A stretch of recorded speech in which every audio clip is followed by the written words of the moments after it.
తెలుగు రాజకీయాల్లో నారా దగ్గుపాటి కుటుంబాల మధ్య విభేదాలు అందరికీ తెలిసిందే. చంద్రబాబును తీవ్రంగా విభేదించిన దగ్గుపాటి కుటుంబం ఆ తర్వాత దగ్గుపాటి వెంకటేశ్వరరావు ఆయన భార్య కాంగ్రెస్లోకి వెళ్లారు. దగ్గుపాటి 2 సార్లు ఎమ్మెల్యేగా గెలవగా పురంధరేశ్వరి కాంగ్రెస్ తరపున బాపట్ల విశాఖపట్నం నుంచి ఎంపీగా గెలిచి కేంద్ర మంత్రి కూడా అయ్యారు. తర్వాత ఈ దంపతులు బీజేపీలో చేరినా వారికి అక్కడ అసలు ప్రాధాన్యమే లేదు.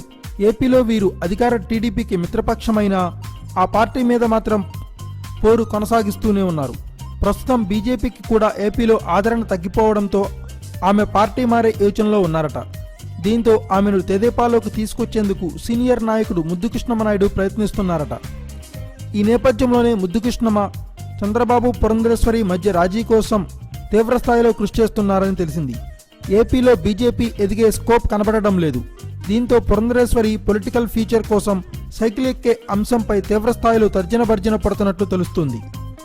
లోకేష్ సైతం ఈ విషయంలో కాస్త కీ రోల్ పోషిస్తున్నట్లు తెలుస్తుంది. ఇక ఎమ్మెల్సీ గాలి ముద్దుకృష్ణమనాయుడు అయితే దగ్గుపాటి ఫ్యామిలీ చుట్టూనే తిరుగుతున్నారట. మరి ఈ ప్లాన్లు ఎంతవరకు ఫలిస్తాయో చూడాలి. Thanks for watching. Please subscribe our channel.